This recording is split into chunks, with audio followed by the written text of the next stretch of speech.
Hello, traders. It's 8:01 a.m. Chicago time on Thursday, the 23rd of April, 2020.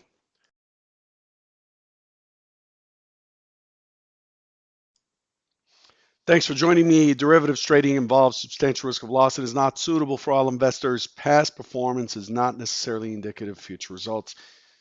It doesn't look like the stream has started on YouTube. Could you chime in? Has the stream started? I don't know if something's. Hang on. There we go. Yeah, YouTube is changing things very often. I apologize. We'll start over here. It's 8:02 a.m. Chicago time on Thursday, the 23rd of April, 2020. Derivatives trading is not suitable for all investors. Past performance is not necessarily indicative of future results. This is episode number 1740. And boy, I cannot wait for this pandemic to be done with. Happy to be here though and healthy. This morning, a risk-on sentiment across the board. It looks like we had an interesting sell-off in equities yesterday.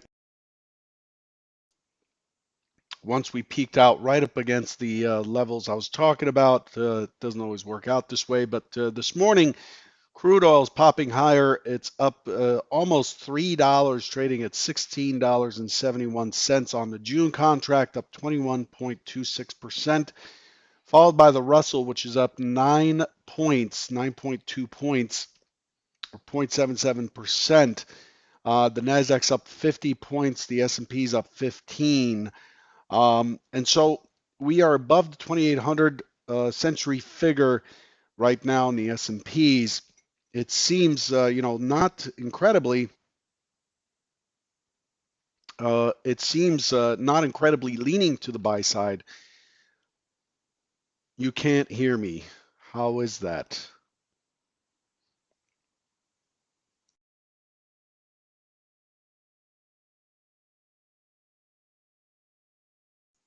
Everything looks okay on my side. Let me,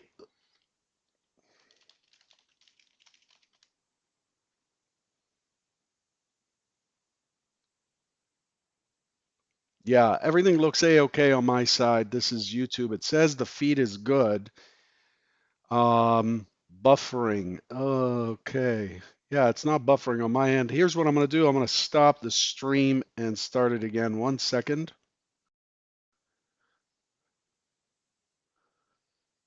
If not, I'll post the Periscope link and you can go there. You don't need an account to get in there. There's the Periscope link. Can't change the resolution during the broadcast, but we should be back up again currently. Not sure, but we should be okay. Testing.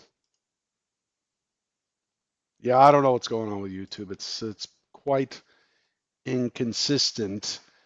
In any case, let me just keep going. I gave you the link to Periscope. If you follow that in the live chat, YouTube live chat, just hit Periscope. I'm not sure what's going on with YouTube today, so sorry about that. I just cannot control it. Um, so back to business. So this morning, the market was anticipating and waiting for the initial claims figure. Initial claims came in at 4.427 million versus the expected 4.5 million. The prior was revised to 5.2 million. The numbers have improved about 800,000, 810,000 against the prior week. The 4-week moving average of initial claims is 5.786. So things seem to be topping out a little bit here.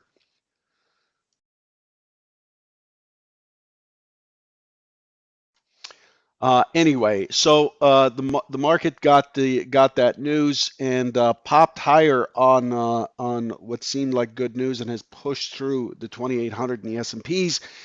That's where that stands. Looking at the overnight session or the extended trading hours, Germany got its GfK consumer confidence came in at negative 23.4, much worse than the negative 3 forecast. Nothing really serious was expected overnight other than the initial claims, which I just talked about. We do get market manufacturing PMI at 15 minutes after the open at 9:45 Eastern, expecting 37.6, a big drop from 48.5. We also get new home sales at 10 o'clock. And then this evening at 7 p.m. Eastern, we're looking at GfK consumer confidence out of Great Britain, expecting negative 46. The prior is negative 34. And then Japan releases its inflation rate at 7:30 Eastern.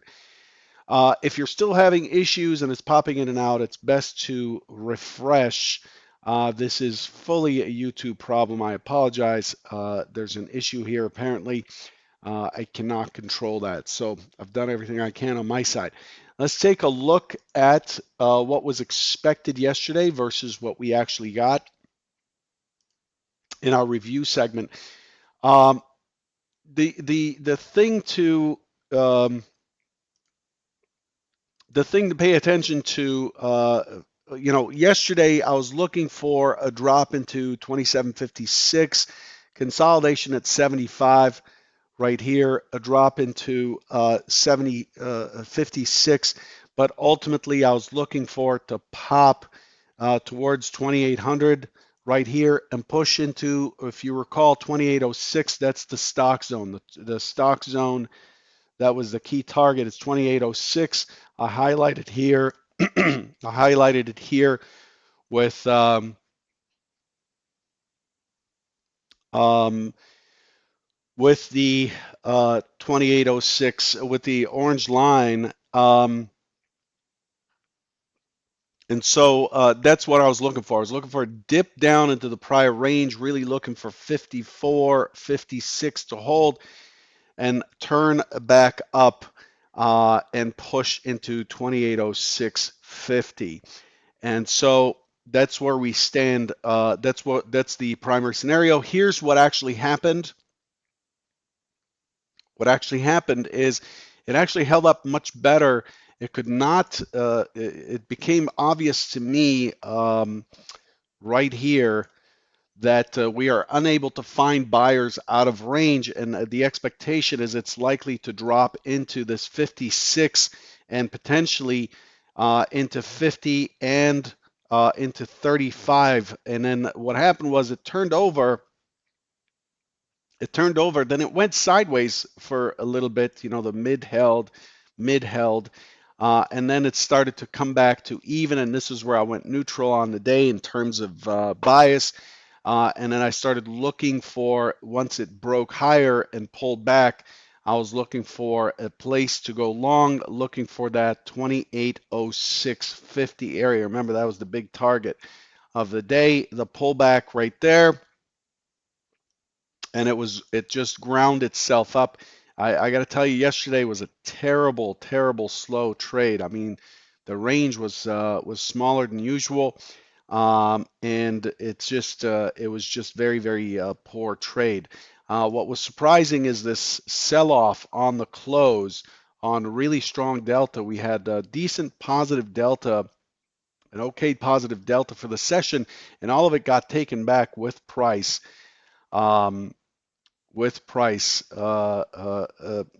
when it dropped. It dropped from 2808 to 2782. About 26 points. That's quite a bit. So that's where that stands.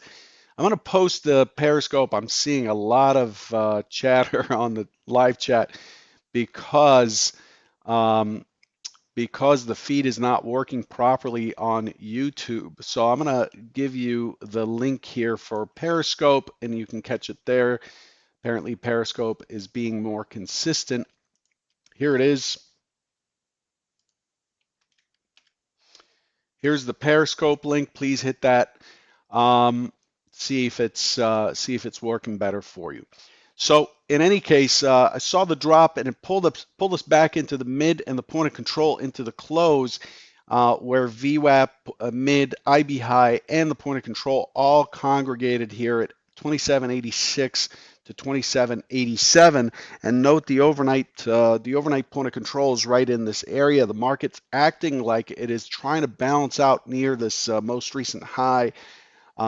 This push today, and then the overnight session was quite lazy as well. We reopened, we test down, almost, it looked like it was heading for the low of the range, and then tests back up and down and up, and then the Europeans come in right in here, and they pull back as well and consolidate pretty much until we got the initial claims where we started to shift up and test yesterday's high, which is 2808.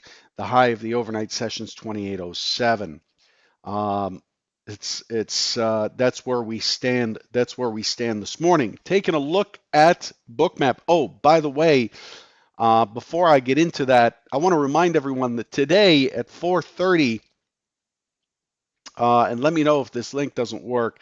At 4:30 on Futures IO, this is open to the public. This is not for elite members of Futures IO only.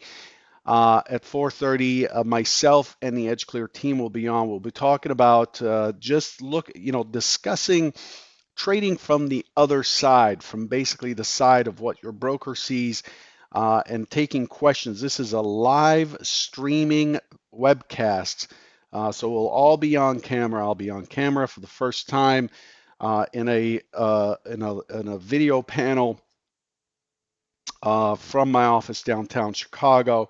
And we'll be doing that at 4:30. And we'll be taking questions and answering whatever questions you have. I think you might enjoy some of the perspective. Two of the brokers are also traders. We'll trade micros, and they have some interesting insights that you may benefit from. So to join that, hit ft71.com/FIO Edge Clear. I'll post that link into YouTube, but you'll also see it on my Twitter feed as well. So if need be, I'll repost this video this morning. So from the overnight session, what do we learn? We learn that it's completely balanced with a pretty poor high, and it's likely to continue to squeeze higher. From Bookmap, I could show you where the initial claims came in. Initial claims right here. You can see the flutter, the push up from 91 to 97 or so, and then what we've done is we've continued to grind up into yesterday's high. Yesterday's high up here at 2808. And then before this, for the session, I'm seeing spotty liquidity, pretty decent bid here at 2782. And we took out the 2800, which had been sitting here for a while, and are pushing towards 2810. These are all option strikes. If you understand options, you know that people are going to hedge their position against their strike price in the futures.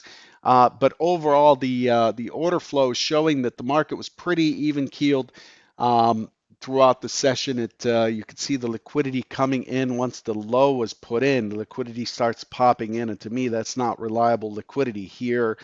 And here between 2780 and 2783.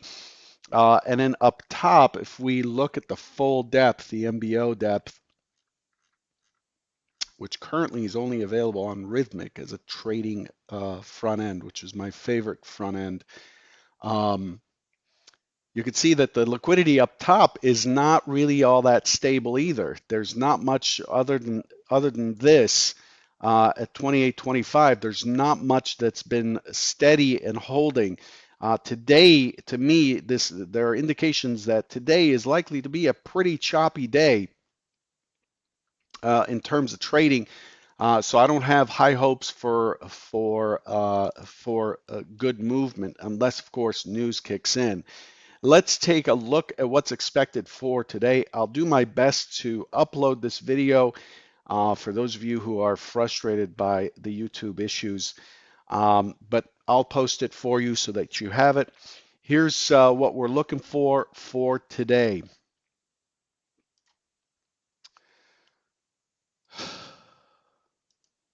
So, what have we got? We are, see this sell-off right here? This is that sell-off yesterday. We are back up here. If the market, and by the way, it looked a little bit like, if we look at the profile, it looked a little bit like we had an excess high into the close in the end period. It looked like we had an excess high, and the market just sold off from there. And but today we're back at these prices. We're back at where we were, which tells me that this high is not an excess. Now, the stock zone was here before yesterday. You saw it on the plan from yesterday as the key target, and it's here today again. But it is likely that we are opening in range out of value. We're likely to see some response, a little bit of a response, not expecting much to the 2800, the chopping at the 2800. We're at 2801.02 with about 12 minutes to go. I expect us to chop around here, but I'm looking for this because this was an excess high yesterday and we're back up near the high. That tells me it's not an excess high.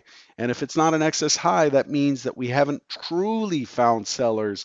And so we're likely to continue higher today to see if we can find sellers, and we're likely to target that 28.15 naked point of control right here before the pullback, and then I'm looking for a squeeze to start pushing into the 22, and if it has it in it, which I don't expect, the key target above is 28.34 right up here.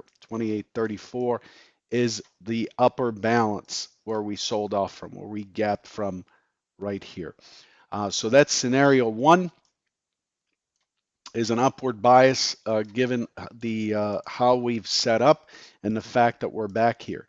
If that fails, I'm expecting the overnight stat to be taken out pretty quickly, push into the overnight, the naked point of control in the 15 area, and then sellers may step in and bring it right back into 2800, 2795, and back into equilibrium at 2789 to hold steady down here. If it gets back into the range, then the key target will be that 2788, 89 area.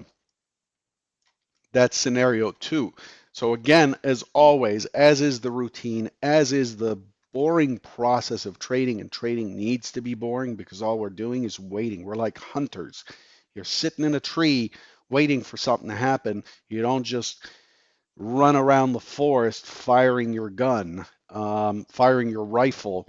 That's not the way a professional hunter or stalker would do it. Same thing with trading. We're going to wait to see what the conditions are, what the environment is in the morning.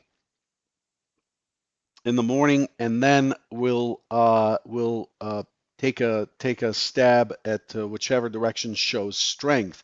That's what we're good for. Anyway, I'll leave you with that. Again, my apologies for the issues with the feed. I want to remind you again, please go to ft71.com/FIO EdgeClear and join today's webinar. My team and I will be on here. I'm very proud of these guys. They are